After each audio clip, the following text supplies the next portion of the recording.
Hi, I'm Tampa Mayor Bob Buckhorn, and welcome to another Mayor's Hour. Jack, we are here at One Buck Place, home of our Tampa Bay Buccaneers, our beloved Tampa Bay Buccaneers. We are right here, Jack, next to the Super Bowl trophy. I get the jitters just sitting here next to it, and I'm looking forward to having another one, hopefully in the not-too-distant future. We're going to have a great show today. We're going to get to talk to the coach. We're going to get to talk to the players. We're going to get to talk to the owner. We're going to get to talk to the general manager. So, Jack, this is going to be a fun show. You're decked out. Oh, I'm ready. I, of course, am not. Yeah, the tie on. Well, at least we should have gotten you a red and pewter tie. I should have thought about that, but you know, I'm sorry. I'm just a. This is the nicest facility by a long shot in the entire NFL, One Buck Place, because it used to be such a dung heap. Yeah. You know, Trailers. pardon the expression. Yeah, that what they used to have over on West Shore, and then, of course, with Raymond James Stadium, and then the building of this thing, there's no facility like this in the country anywhere. And I've never seen a couch like this either. It's a pretty Except nice. when you were single. Oh boy, here we go. I hope my wife isn't watching this show. So stay with us. This is going to be a great show. You're going to get an inside look at the Tampa Bay Bucks organization.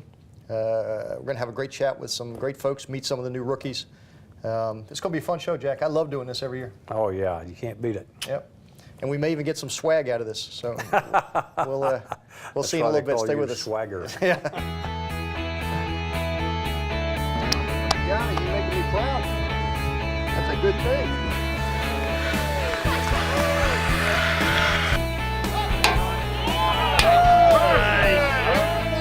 Let's fight to the death, all right? All right.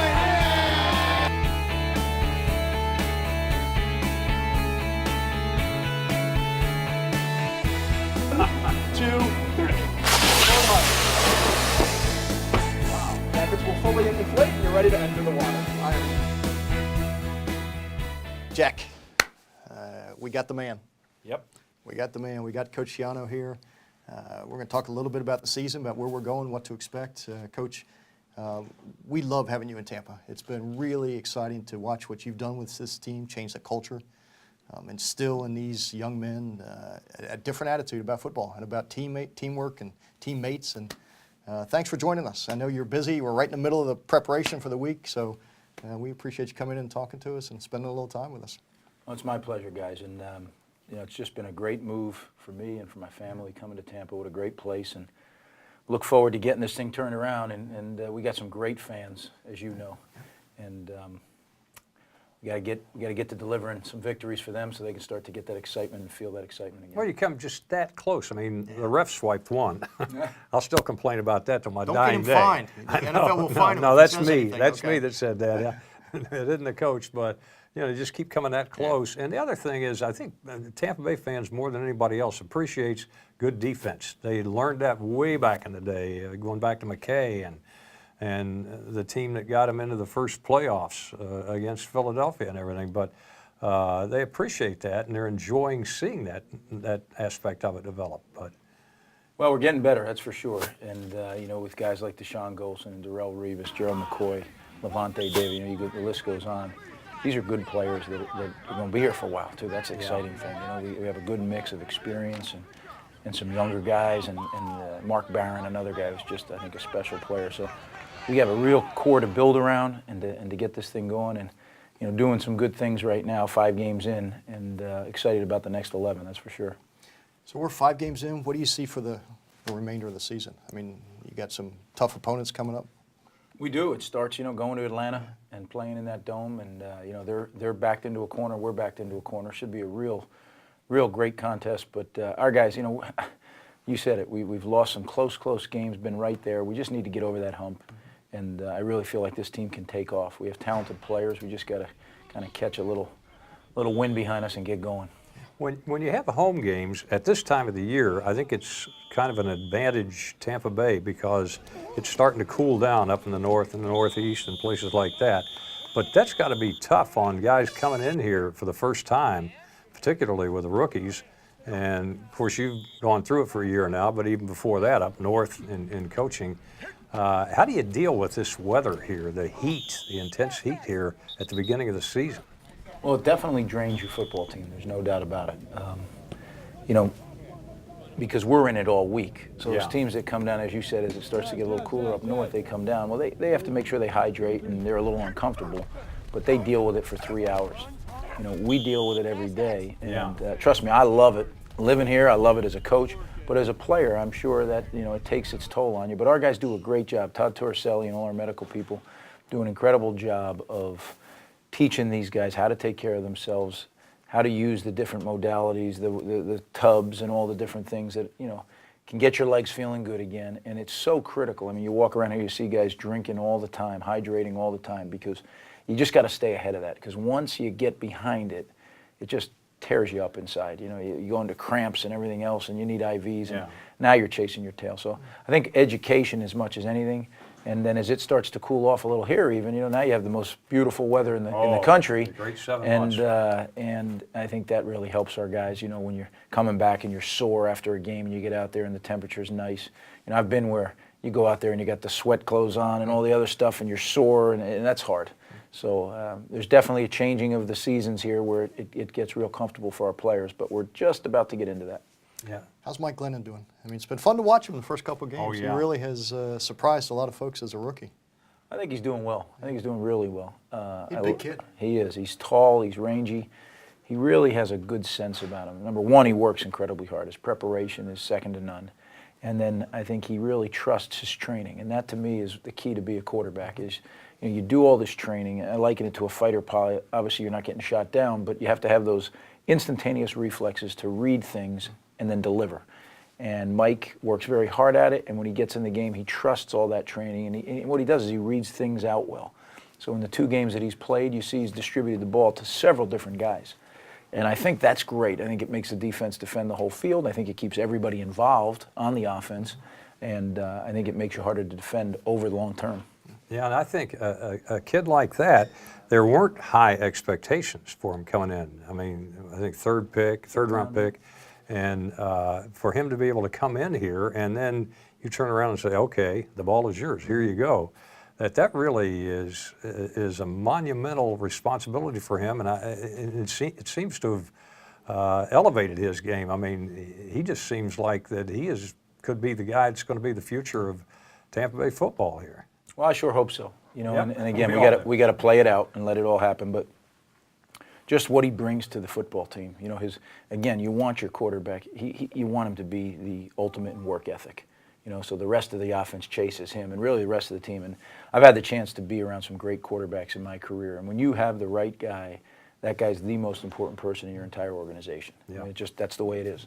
And you know, we'll see. The time will tell. But it sure would be nice if that turns out to be the case.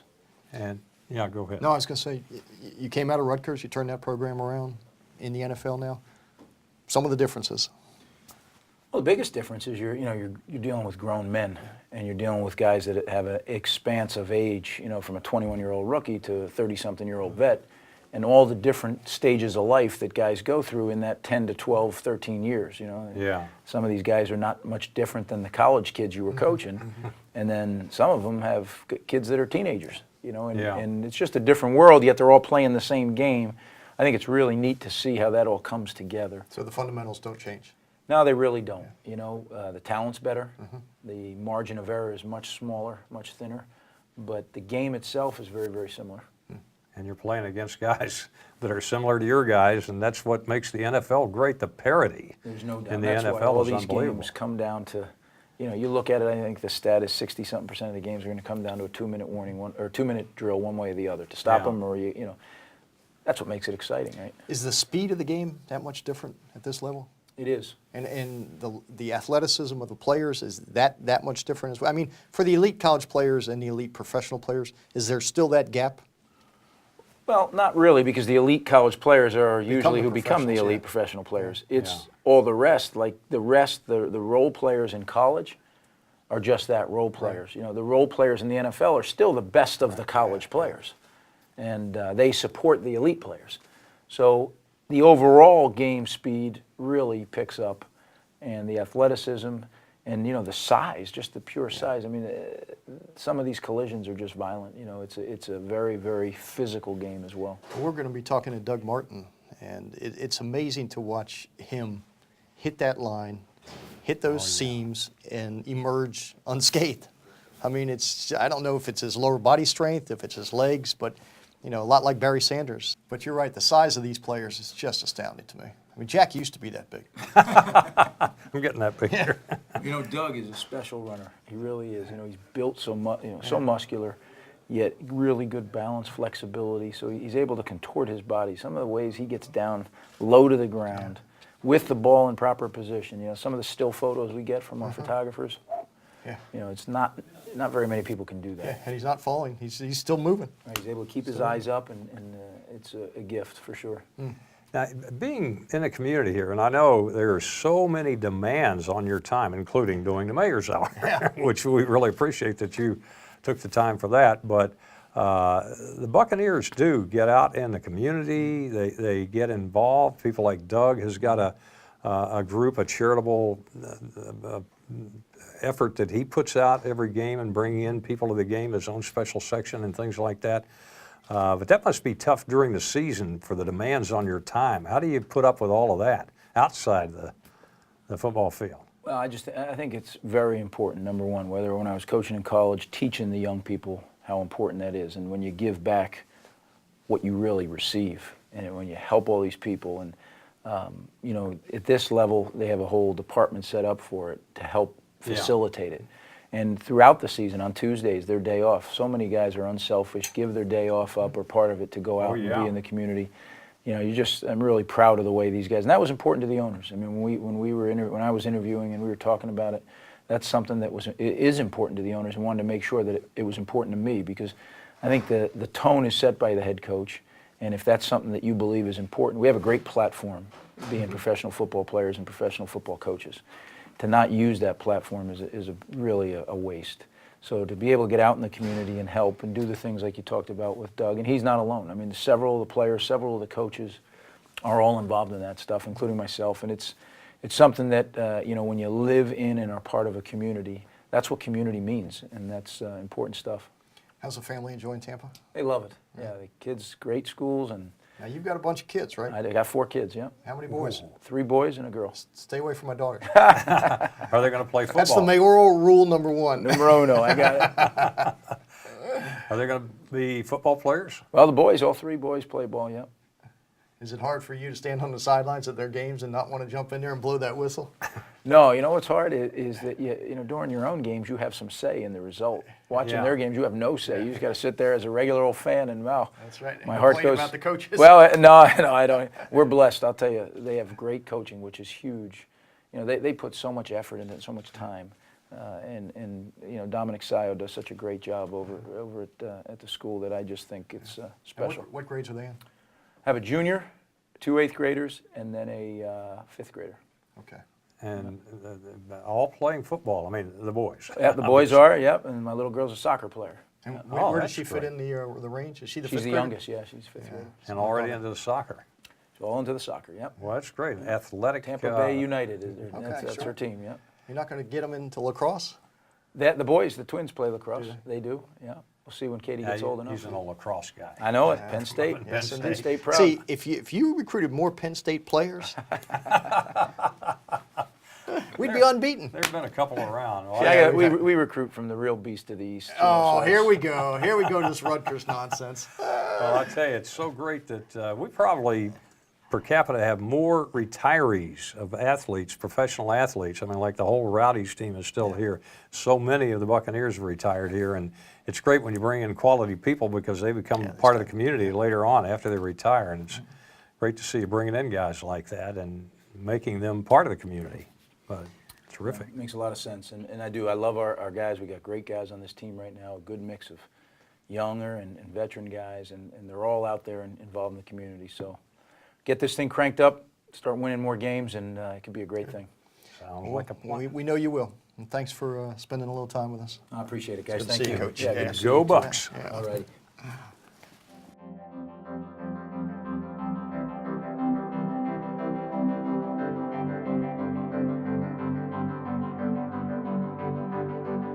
What we we did today was launch our Salute to Reading program, and what we're doing is taking 3rd, 4th, and 5th graders, giving them an opportunity to put some extra books in their schools and their curriculum, and give them some incentives to do some more reading, to really improve their reading skills. They work really hard with their teachers and their reading coaches, and we're just trying to give them a little more encouragement to continue to work on those skills, because we know how much literacy helps in all aspects of our education. We're gonna read, right? Vincent and I, when we first started the foundation, we knew that we wanted to really reach out to kids. We're reaching out to military families, but kids ultimately being the main focus of that. And so being an elementary school teacher, it was always kind of my dream to write a children's book. And so he was very supportive of that, and we came in together to really talk about issues that military families would deal with, and to kind of use that as a communication tool so they can read the book together, get ideas, talk about it as a family, and then integrate them into their lives. We do work on physical fitness with kids, we do work on their emotional support, but education is one of the biggest pillars that we focus on in my foundation. And so for me to come out here and promote reading books and getting us great sponsors, the Buccaneers supporting us and our endeavors, allowing us to put more books into these schools is only going to get these kids more excited about reading, get them more excited about improving their grades, and for us, our future is bright.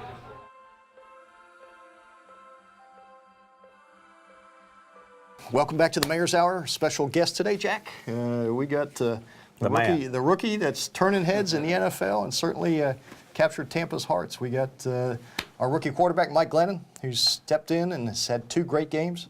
I got to tell you, for a rookie, you got a lot of poise. You got a lot of poise. It's been fun to watch your command of the game. Coach was in here just a second ago and was commenting on how you're going to multiple receivers, you're opening up the field, making sure defense is having to cover everybody. I know you're brand new. I'm the mayor. You registered to vote here yet? I have my license here. Mike, come on, man. You gotta help the guy out. I think I did register to vote. All right. But we're happy to have you. Tell us, first of all, what do you think of Tampa so far? It's been great. So far, I've been really impressed. Everyone's been really nice to me. It's a beautiful city, and I'm just really excited to be here and live here. And so far, everything's been great. Yeah, we were talking earlier, and Mike grew up not far away from where I grew up in the Northern Virginia area. He played football at a high school that didn't even exist when I was there, which tells you how old I am. But NC State, the Wolfpack, had a great career there, drafted by the Bucks. How's it been, the transition from college to the pro level? I think probably the biggest difference is in college I was with a bunch of guys my age, or all my buddies, and I walk in here and the conversations are about kids and raising a family, where college is obviously, the conversations are a little bit different. And just that adjustment of being a professional now and coming in here every day and working long hours. Yeah, exactly. It's my job, and it's something that I love to do. But it is long days, long hours, and a lot of work. And pressure and everything goes into all this. Well, when you say pressure, that's the thing. In reality, you were selected in the 3rd round, and it was kind of, well, just in case the starter gets hurt, this guy can come out and fill in until we get him back on the field, or whatever it is. And all of a sudden, and it happened fairly quickly over about a 1 or 2 week period, you were thrust into the role. You are the guy now. You're the one on whom the fortunes of the Tampa Bay Buccaneers are going to depend. What's that like, that kind of burden on you all of a sudden? I think the main thing is I put more pressure on myself. I want to succeed. I expect to go out there and execute and perform at a high level. So that's why I'm in here every day preparing for that moment. And, I've worked for this my whole life. Ever since I was in Northern Virginia, I dreamed of being in this situation. And now that I'm here, it's awesome. And now my goal is not only just to play, but is to win. And hopefully going forward, we'll start winning. You were a student athlete too, I would say, because you have a master's. You don't find many professional football players that have master's degrees. Yeah, when I got to school, I just kind of wanted to make the most of my opportunity. They were paying for it, so I said, why not go ahead and try to get my master's. I was able to graduate in 3 years and with my undergrad, and then finish off my master's in a year and a half. So that's something that I'm really proud of. And, it's something that I'll have with me the rest of my life. Were you highly recruited coming out of high school, and why didn't you go to Penn State? Actually, Penn State was one of the only schools that didn't recruit me. I was pretty highly recruited. running back from high school, Evan Royster. Oh, yeah, that's right, yeah. Yeah, he went to my high school, and he Well, did he was a really well lacrosse there. player too, wasn't he? Yeah, he was. Yeah. But yeah, for whatever reason, I think Penn State was looking for a more dual threat type quarterback. So who did they end up going with? Was it? I don't think they went with anyone that year. Okay. I don't know who they went with after, but yeah, my year they didn't. I don't think they ended up signing a So quarterback. did you get UVA and some of the Yeah, typical? UVA was the first school to offer me. Virginia Tech, Maryland, all those schools in that area. Most of the ACC, and then some Big East, Big Ten, and a little bit of the SEC. And ended up with the Tampa Bay Buccaneers. What did you think when your name first came up in the draft? It was actually a surprise to me because I had talked to the Bucs very briefly throughout the whole pre-draft process. They were the first team to ever interview me, and that was the last I had heard from them. So I remember I came down here for the Gruden camp, and I thought, oh, this is a great city, but I don't think I'll be coming back. And then next thing you know, my phone pops up, and it's a Florida number. And I was real excited and excited to come down to Tampa. Yeah, I guess that day you don't ignore your telephone, do you? No, you're definitely kind of staring at it, waiting for it to go off for a while. You know, it was one of those, you keep watching the screen hoping your name's going to be called. And when I saw that number, I had a good feeling that it was going to be the Bucs. And That's great. It's been awesome so far. What do you like to do? I know you don't have a lot of free time right now, but what do you like to do in the off season or when you're not playing? You know, I haven't had a full off season yet, but I think it'll be fun. I'm looking forward to playing golf down here.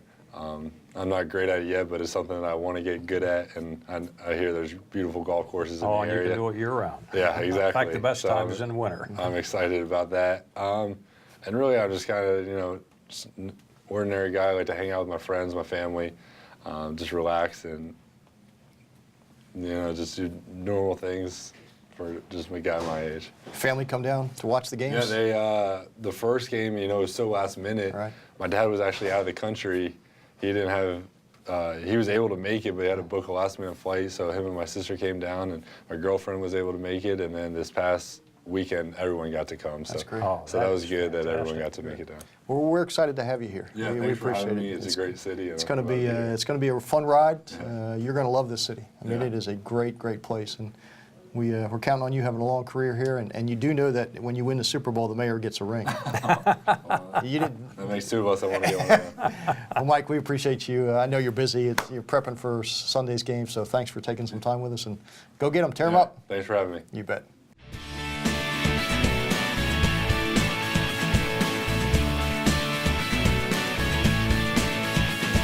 You know, it was great. We put a lot of smiles on these kids' faces. We played a lot of games, a lot of hula hoops, a lot of face painting, a lot of tattoos. It just put everything in perspective. You know, having one of my own, it's nothing better than seeing a smile on somebody's face and just making sure they have a good time.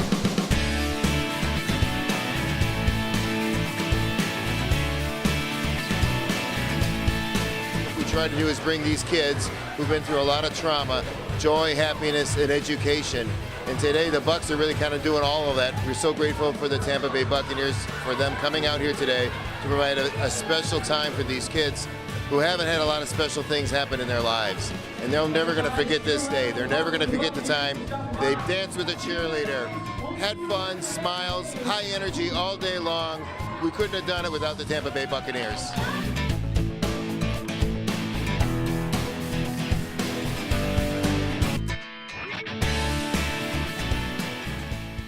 Welcome back to the Mayor's Hour, Jack. We've got one of Tampa's rising stars here. He's a guy that hit the scene last year. All of us were really excited about it. He's a little guy. He's a powerhouse. He's like me. You know, my arms look like his arms, and my legs yes, I'll bet they look like do. his I'll legs. bet they do. As long as you got them covered up. yeah, like I got him that, covered you're up, and okay. I'm not doing any. You know. But we have Doug Martin with us, and Doug was a rookie last year. Had a great breakout rookie season. Pro ball? Yeah, sweet. That's awesome. Yeah, it was fun. And you know, for us little guys, we love watching him play because he hits that hole. He hits it hard. He hits those big guys. He moves the pile, and then he squirts out and just takes off. So, Doug, welcome to the Mayor's Hour. Thanks for having me. It's great having you as part of the Buccaneer program for sure, because that's something that fans have longed for so long. I mean, the passing game is something that moves a team up and down the field, but I think fans in the Tampa Bay area and maybe all across the country still love to watch a great running back. And you are on the way to being one of the great ones, I think, especially when you consider making a Pro Bowl the first year. That's unbelievable. Thank you very much. Appreciate it. And yes, it's awesome. This is an awesome city, and I'm glad that I'm able to have it be with the team who's who's sitting just the one that's hot all the time, and all around. And it's just it's good to be here. Now, were you highly recruited coming out of high school? I wasn't highly recruited at all. I had Utah State, Nevada. Boise State was the first to offer me, and Cal wanted me to walk off a corner, and I wasn't really feeling that. So. Were you a two-way player in high school? No, it's just strictly running back. Running back? Oh, yes. And you played at Boise State, and of course we all know watching Boise State games, I do a lot of game watching in bars, but when you look around, oh, there's Boise State, when you see the blue grass, what was that like? The blue turf, yeah, it was a little blinding at first, but over time I got used to it, and there's these rumors that there's ducks that dive into the field thinking it's water. Those are rumors, those are rumors, so, I understand they might change to green, too. They're talking about... No, I hope not. I don't think so. Well, I certainly hope not. But you, obviously, two things. First, you're dependent on a good offensive line, and that's something that Coach has been building and that the team has been building over the years, so that's mighty important to you. And the second thing is a quarterback is mighty dependent on your running game, because if they're looking to stop the running game, it makes him more effective as a passer. But that's something you guys have to, it's worked out in practice and all of that kind of thing, and getting the right balance there, isn't it? Yeah, we're all dependent on each other. The run game is dependent on the pass game is dependent on the run game. Right now, it's in the phase where the run game needs the pass game, and we're working on that, and we're gonna keep on pushing, and we're gonna get better. Doug, what's it like when I watch you run? I think Warwick Dunn, I think Barry Sanders, I think some of the other probably role models for you growing up as a kid. Those offensive linemen are big. Mm-hmm. And what's the view from your position when you're heading towards that line and you see these guys 6'6", 6'7", 300 pounds? Do you just look for creases? How does it work? Because I'd turn around and go the other way if I were you. Well, we have Wrong way, Buckhorn. We have specific run plays. We have outside zone, inside zone, misdirection plays. So inside zone, we know where the hole's supposed to hit, and we just look for creases. We call it daylight, green grass. And, once you see that green grass, and you want to hit it. And is your strength, are you able to bounce off of these folks? Are they not able to get a clean hit at you the way Barry Sanders used to be? They could never get a clean shot at him. Is that sort of the way you run as well? Oh, yeah. You definitely have to be, as a running back, you have to be elusive. And, like you said, I hit that hole full speed, and you just can't lollygag through the hole, and go definitely probably just rip your head off if you do. But if you hit it full speed, then we got a chance to get a hand on you. Well, it certainly is bringing a lot of excitement to our Buccaneer fans here to see a good running game, and we're expecting great things in the future. And so far you're delivering, and we really appreciate your joining us. Yeah, Doug, we appreciate it. This is the least painful interview you've ever had. Yeah, we appreciate you dropping by and seeing it. And just know that your new mayor, is out there watching you and cheering for you. So keep up the good work. Keep hitting those holes hard. Make us little guys proud. And welcome to home field with green grass. All right, we'll be right back. Stay with us.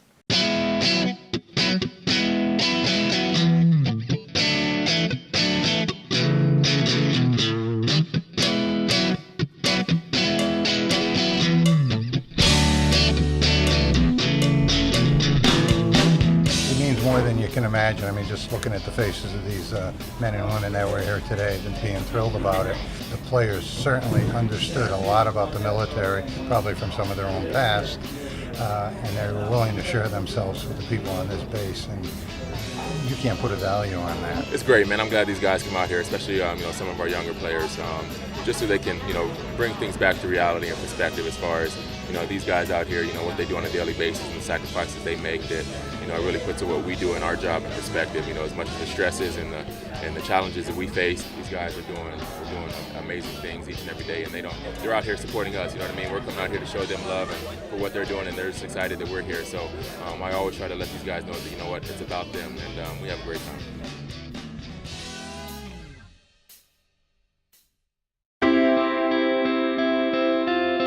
When I was you guys' age, I had issues with seeing just like you guys. Gerald McCoy led his teammates to personally deliver glasses to children in Title I schools across the Bay Area. I dealt with the same thing when I was a kid. I had issues reading, not because I couldn't read, I couldn't see.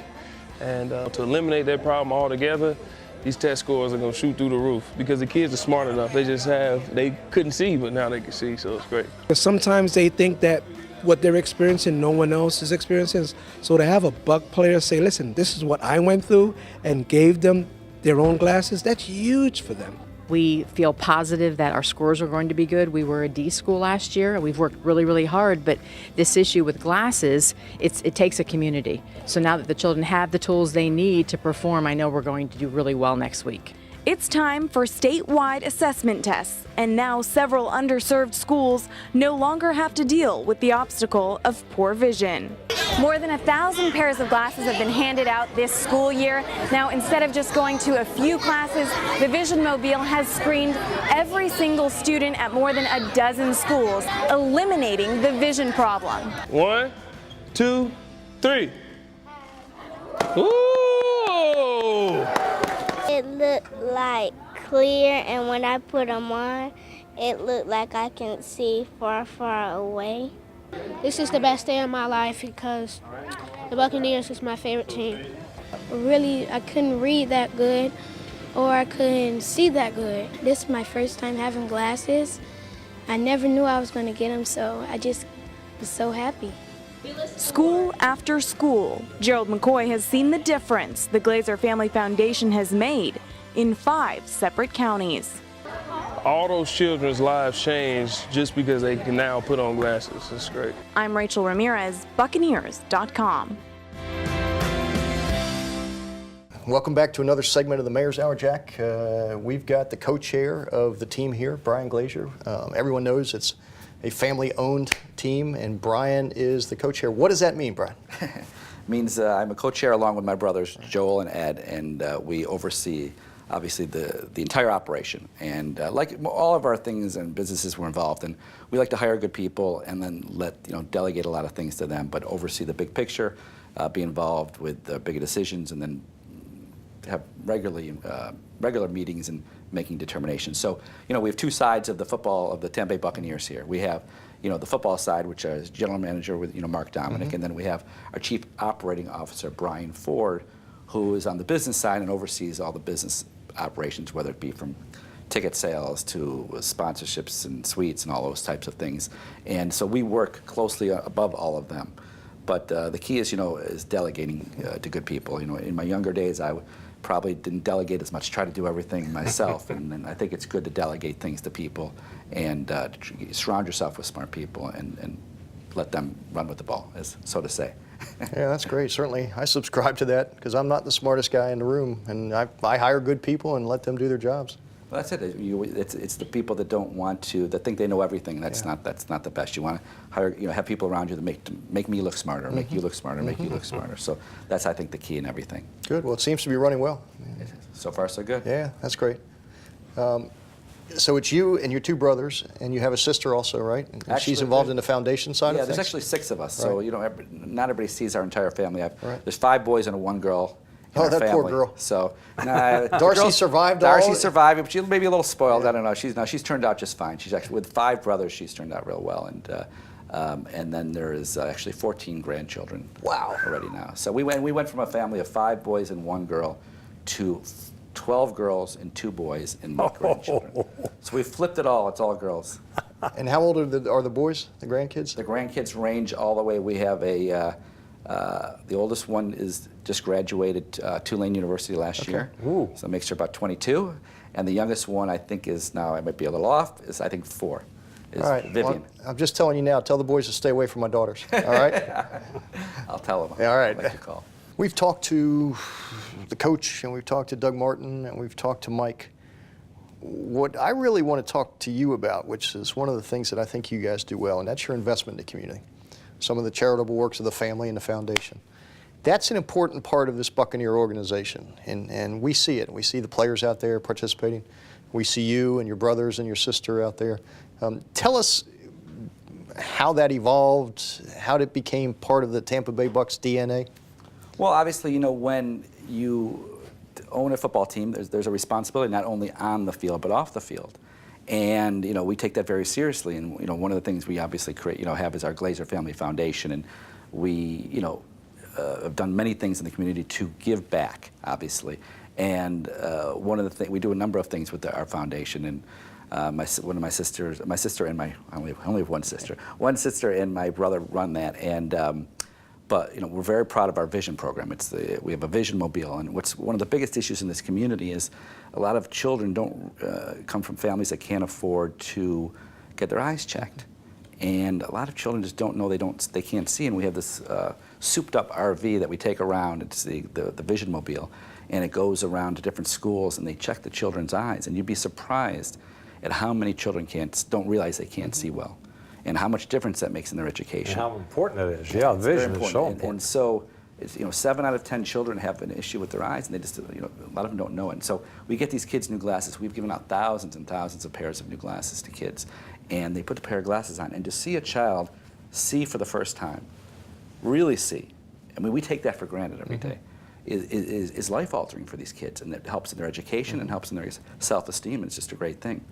You know, the other thing that we're very proud of is the Glazer Children's Museum. Oh, that is awesome. That's a community asset in which we donated money to help get it built, but they do a great job down there. And you know, every time I walk down to the park, and there's so many great events in the park, I just look up and it's such a nice thing. Well, you know, it's interesting, Brian, because when you look at how downtown has emerged over the last couple of years and the importance of some of those anchors there, whether it's, you know, the Glazer Children's Museum, the Tampa Museum of Art, you know, the Straz Performing Arts Center. I mean, those attract people to the downtown core. And, you know, with all the work we're doing on the waterfront, it opens up a whole new environment for most people. And, you know, folks come downtown and they walk around and they say, wow, I never knew this existed. But a lot of the young families that come, they come because of that museum.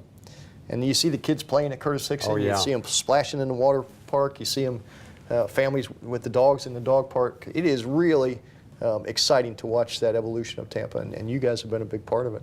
Oh, yeah, absolutely. And that museum it's fun for adults. I mean, I've found that to be a fact. I've been, well, 3 times, and plus I've been, you know, people hold meetings there. There are all kinds of other activities that go on there, and it's such a great addition to the riverfront. That's what really makes it special there, that kind of bookending Curtis Hickson Park and everything, and it just increases the focus on that part of town, which is great. So what do you think our chances are for a Super Bowl down the road? I think there's no question we're going to get a Super Bowl. I don't think it's a matter of if. I just think it's a matter of when. Can you do it while I'm still in office? I will make sure make sure that happens. So, are you talking about the Buccaneers being in the Super Bowl or bringing either or? I would take either or. No, you know, we're kind of on a track that we've gotten it once out every 10 years, and I know everybody gets very caught up in are we going to get it this year? But we're going to get a Super Bowl. It's gotten a little more competitive. New There's stadiums, a number of cities that need to be rewarded for building new stadiums. And as an NFL, as an organization, we do want to encourage that. So we're going to get it. We have the sun, we have the beaches, we have everything to offer, the hotels, we have the stadium. And I'm not worried about getting it. It's just, you know, now I need to get it for you. So. Yeah, you need to get it. While he's still in there. Well, I'm still here. Assuming I'm here for maybe 5.5 more years. Yeah, so he can go to another game. Yeah. Go to a game free. I was not able to go to the one when they won the Super Bowl. Yeah, I was there. I was there. It was a fantastic experience. Because I was right in the middle of a campaign back then. It was. I should have gone to the game. Yeah. Oh, it was an unbelievable experience, and I mean, you can only imagine. And coming back home and the excitement of the community, and that's it. People really embrace the Tampa Bay Buccaneers here. They love football and they love the Tampa Bay Buccaneers, and they are fully aware that it's a great experience to just come to the stadium. I mean, it's an all-afternoon experience, obviously, or all evening, as the case may be sometimes this season. But it is a great experience because the facility is so great, which is what helps us get Super Bowls. Absolutely. There's nothing like going to a game in person. I mean, obviously you could sit home and watch a game, but to go to the game and not only just you pull up and you smell everybody's cooking their food, and some of these people, people take tailgating very seriously. You know, they're marinating their foods for days on end. I have friends that are out there. They're getting out there bright and early. They're cooking up the food. You smell that as you come into the stadium, and then you have that experience, and you get into the stadium, and to hear the roar of the crowd, the excitement of seeing the game live.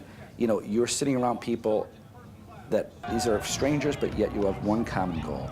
And you know, we score a touchdown, you're high-fiving a guy you just met 5 minutes ago, and that's something you don't do in any other parts of your life, and it's exciting, and to hear the cannons go off when we're scoring, and it's a very, very unique experience. Well, it's a unique stadium. I mean, that stadium is really terrific with the pirate ship at the end of it and so forth. And when you, again, look at the overall experience, it's so comfortable. It's a comfortable place to watch a ball game. And I've been in a lot of NFL stadia across the country, and I really think ours is one of the best from a comfort standpoint. The seats are comfortable and everything, which is terrific. There's no bad seats in our stadium. We have great seats everywhere. You know, because we have very few seats in the end zone. They're mostly on the sidelines. It was designed well that way, and it's a great place to watch a football game. And you know, when you talk about getting a Super Bowl, obviously you have to go to Indianapolis, you got to go to New York, you got to go to Minnesota, places like that. But I think the great Super Bowls are here because not just the experience of the game itself, but people like to come down a week in advance. They love it when you get good weather. I remember one Super Bowl we had rain all week, and we thought it was going to be raining on Super Bowl day. Fortunately, it cleared up, I think, on Saturday. But the whole week-long experience for the people who come down here has got to be 10 times better than it is in the Meadowlands or Minnesota or any of those places in January or February. There's no question. I mean, we may have a cold front coming through the week of the Super Bowl, and it's in the 60s. Now, for Tampa, well, it's a little chilly. Everybody else from around the country is walking around their T-shirt and shorts, and they're thrilled to have that, and that's beautiful weather. It really is. It's fantastic weather. Well, looking to the future for the Tampa Bay Buccaneers, what would you like to see the community do to embrace the Buccaneers further? Or is there anything? No, I think they have. I think the community loves the Buccaneers. You see that when just walking down the street. You see that with car flags. You see that with the license plates you see on people's cars. You see that with just the interest in the team. You know, win or lose. Flags all the time, everywhere. And people love the Buccaneers. They just do. And I get it all the time. And people will come up to me and we'll have a good conversation, whether they have something positive or negative to say. At least we have, we'll talk things, and they just love the Bucs. It's when they don't want to talk about the Bucs, that's when I'm going to worry about things. And no, it's just it really affects the psyche of the community every week. You know, the wins, the losses, and our goal is to make sure everybody's happy on Mondays. Well, I'm sure you're like me. You get a lot of unsolicited suggestions. Oh no. On how to run the team, how to play the game. Trust me, I get the same thing. I always appreciate it. I don't care, but that means at least they care. So. Yeah. When people stop taking pictures of me and stop stopping me in Publix, then I start to worry. Yeah, but it is tough because you are sort of, well, the coach and the quarterback and everybody else, but beyond that, you're the face of the team. You're the guy that owns the team and everything, so I'm sure you get a lot of input from people all the time. No, it's good. And Mike, I like to go out. I'm a social person. I'm at dinners. I'm going to restaurants. I go to events. I see you guys at a lot of things, and that's what makes it good to talk to people. And also, I'll ask people. You know, I have friends and other people. I'll say, call me on Monday. Tell me what you liked about the stadium experience, and tell me what didn't go right for you. Whether there was something wrong at a concession stand or a line. That way we can go fix it. You know, I need to know these things. I can't be everywhere on Sundays, and we have a great staff of people. But again, we want to help make our product, make our games the best, entertainment value in town. Well, the people here certainly can thank you for what you've done to bring us the Buccaneers so far, the quality of Buccaneer football we've had, but even way beyond that, what you've done for the community. That is so important to this community. Thank you. Well, we'll be right back with the next segment. We appreciate Brian coming down, spending some time with us. I promise I won't touch the Super Bowl trophy. I've been warned not to get my hands anywhere near it without my gloves on, and so that is sweet. We haven't touched it, but we're hoping in the not too distant future to have a second one up there. There'll be a crowd up there. And just keep doing what you're doing and keep putting a good product on the field. And this town loves its Buccaneers, and so we appreciate all that you do. So thanks for joining us. Thanks, Bob. Yeah, you bet. We'll be right back. I'm Mark Dominic, General Manager of the Tampa Bay Buccaneers. The military has always been of great importance to myself and this organization. My father served, my brother served. Military has been something really important to our family. And I know some of you active service, which I appreciate. I know that the support behind it is also something that's been lost, I think, to a lot of people. About a month ago, my father actually was up in the attic and found my grandfather's World War I papers, where he got paid $116 after finished up his tour in World War I. And for me, Knowing my family served and just the respect that I have, that you all made a decision with your lives to protect this country, and the reminder of everyone wherever I speak that over 99% of this country owes our freedom and our gratitude to less than 1% of our population. And you all made that decision to make us free, and we understand that we get to play a great game because we live in this kind of a country. And so it's easy for me to talk about our military in a glowing way because I understand the work ethic, the commitment, the valor, the integrity that all goes along with the U.S. military.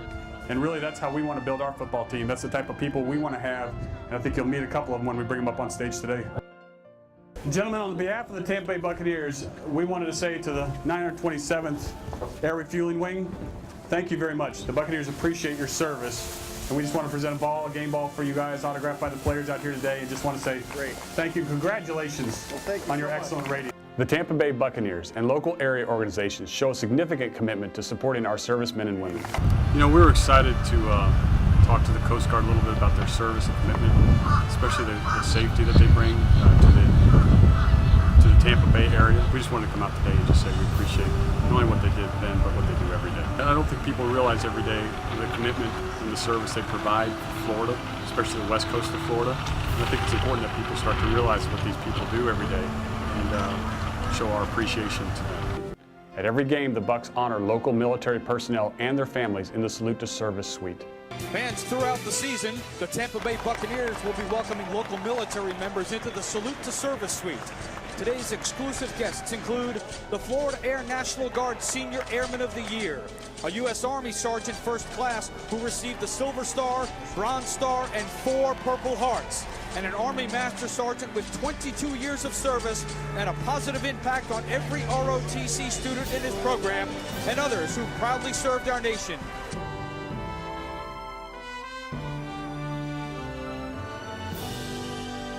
Players, coaches, and staff and volunteers have participated in rebuilding together Tampa Bay, restoring homes for veterans and their families. When I had an opportunity to become the general manager of the team, I wanted to bring more focus to it in the Tampa Bay community, how important our military is, whether you're active duty, reserve, retired, it doesn't really matter. It's the point of us being able to say to our military, thank you very much, and this opportunity to help this family and to be part of rebuilding together in the Tampa Bay community and working up and teaming up with them on another project for a former or a veteran of our country is a big deal to us. And we enjoy visits to local military stations, the VA hospitals throughout the Tampa Bay area. We've been out to the Haley Hospital a couple times with Helping Hands for dinners.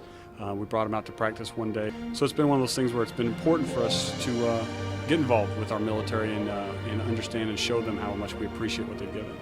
You know, it's actually really rewarding. I think it's rewarding for our players to know that you know, these people are trying to get better every day, and anything that kind of change the monotony of what they have to go through every day in terms of rehabilitation is important. And so we thought we should come down here, actually meet with them, give them a token on behalf of our appreciation for what they do for our country, and just to say thank you once again. And it's fulfilling for us just to kind of see the men and women that are here. It was amazing today just to see some of the change in some of the people that have been here for a year, and the recovery and really where they're at in their rehabilitation. You know, Veterans Day is important for all of us. You know, certainly for my family, and then for the Buccaneers as well. There's a lot of players that have chosen this to be something that's really important to them. It's an opportunity for us to sit there and say thank you to the men and women of our country who served us, and to come out here at the Haley Memorial Hospital to kind of just see what's going on here again. It's been great. And really just, you know, they say to us it's uplifting to have us here, and we say it's uplifting to be here, and that's really what's been great about this day. It was a good group of guys, and I wanted to show, you know, the Haley Hospital here and really our veterans, that our entire team, including our stars, are really committed to our military.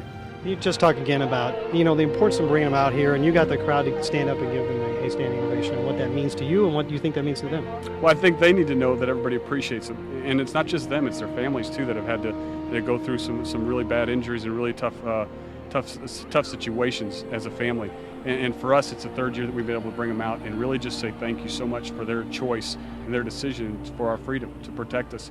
And really we wanted, you know, it was impressive that the fans all got up, and I was really excited about that. And it just kind of shows who we are in Tampa Bay, that we appreciate our military and they mean a lot to us. I just wanted to say thank you on behalf of the Bucs. We really appreciate your dedication, your service, because it does mean a lot to us.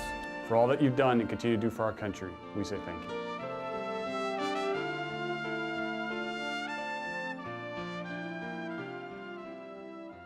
Staff Sergeant Andrew Creaser has served nearly a decade in the U.S. Army. He's toured in South Korea, twice in Iraq, and is now stationed in Afghanistan. A vehicle-borne IED went off just outside of our post and had, I think it was chlorine gas in it. Of course, when stuff like that happens, all you think about is your family. Through a Skype interview overseas, he told us he signed up for the Army right out of high school and has spent less than a year with his 2 little girls. There's nothing like a hug or they're laughing or even tantrums sometimes are rather amusing. After hearing Creaser's story, General Manager Mark Dominic helped the Tampa Bay Buccaneers plan a surprise homecoming. Right now, Staff Sergeant Creaser is traveling home from Afghanistan.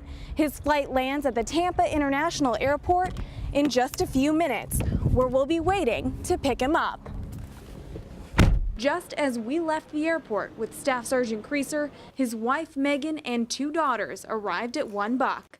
Megan thinks they're getting an exclusive tour where the girls get to play on the practice fields and in the players' lounge with Carl Nix.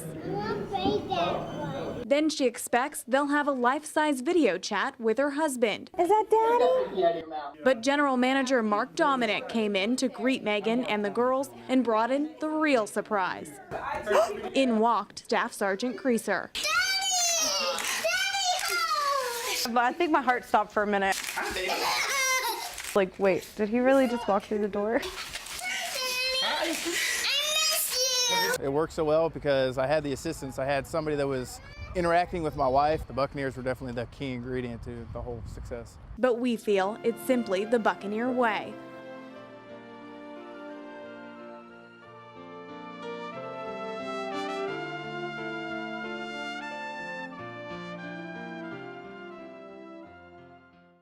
We're back, Jack. Another key component of the Buccaneer organization. The guy that's the brain trust behind some of these draft picks. Yep, he's the one that has to put it all together. Yeah, it's like playing chess, multiple games in his head. Joining us, Mark Dominic. Mark, how long have you been the GM here? Well, how long have you been with the organization? That's a better question. I've been fortunate. This is my 19th season with the organization. Started back in 1995. In 95, now what were you, were doing like in 12. 95? Were you the water boy? Yeah, no, in 95 I was a pro personnel assistant, basically a GA for not only Rich McKay at the time, who was, in his early years as the general manager here, but then, Sam Weiss was still the head coach at that time. Oh my. And so it was before Tony Dungy and all the people that had a chance to be here. So 19 years with the organization, and this is my 5th year as the general manager.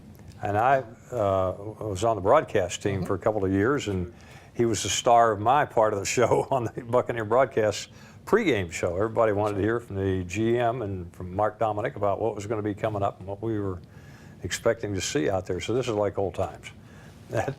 But in reality, I mean, you work hand in hand. Obviously, you're kind of the link between the owner and the coaches, but more important, you and the coach have to work hand in glove, I'm guessing. That's exactly right. I mean, again, I'm there for the day-to-day business aspects of the football team, in terms of managing the roster, trying to get players in here when we have injuries, certainly controlling information to ownership in terms of what's going on with the club. And I spend a lot of time with Coach Schiano in my office. I'll go down to his office, but we do certainly spend a lot of hours together just talking about the football team. What can we do better? What player do we need to bring in here? What's going on out on the football field and what's going on off the football field too. So those things we sit down and talk around all day long, just like I'm sure you do, Mayor, with a lot of different people, try to make sure that you get the best plan going forward, and that's what we do. Now, did you grow up as a kid that was a football kid, that studied football and read the box scores for baseball and just sort of, you knew that this was where you were going to go? I was a sports junkie. I do remember that. A gym rat? I was a gym rat, and but I grew up in a small town in North Carolina, and there, on Saturdays was to be out and go play, but Sunday in my house was pro football day.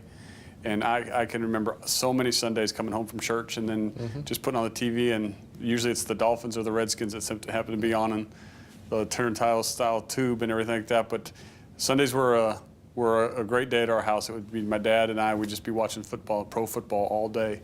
And then Monday night was always a debate whether I could stay up after halftime. It was a big battle in our house if I could see anything up to halftime. But loved football, did a lot of baseball too growing up, and found this career path in college in my sophomore year into sports management, sports business. So where'd you go to school? I went to University of Kansas. Okay. And got my degree there. Jayhawks. Yeah, that's exactly right.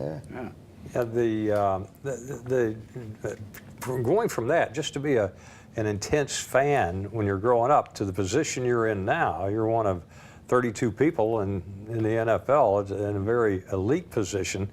That's quite a transition. I mean, did you ever imagine that someday you'd be GM of an NFL team? No, I couldn't sit there and say I did that. When I was in college, I certainly was working towards it. Was a brand new degree at KU, and so there wasn't a lot of understanding of what the curriculum was going to be and actually what the opportunities would be. Really, you weren't quite sure. I remember actually taking a class of human anatomy dissection where I'm actually dissecting a cadaver body. You're going, how's this going to have anything to do with sports and business? But that's what it was, and it grew, and this industry really grew, and got a chance to interview with the Kansas City Chiefs to get an internship, and it all kind of springboarded from there. The thing that you have to do, along with obviously being in touch with, close to the team and to Coach Schiano, is you've got to know all of the other teams too, and who their personnel are, and what their weaknesses are, and who they might have that you might want to get, and that kind of thing. You must spend a lot of time having to study other teams as well. We do, and thankfully I've got a good department that works with me that helps me out. We're getting close to the trade deadline, which is always an interesting thing that's going to come up. So with that being said, we're always on top of it, and I spend a lot of time watching the teams we're about to play and really spend time evaluating them and just kind of looking at them, because that's what I used to do, is advanced scouting for this football team. Yeah. Before I got the GM job. So it's always been in my blood to kind of, just be watching around, calling around, and I continue to do so today. Mark, we got about a minute left. You're very active off the field. You're particularly active with veterans organizations. Why is that? Why is that a passion for you? Yeah, I appreciate it. It's personal to me.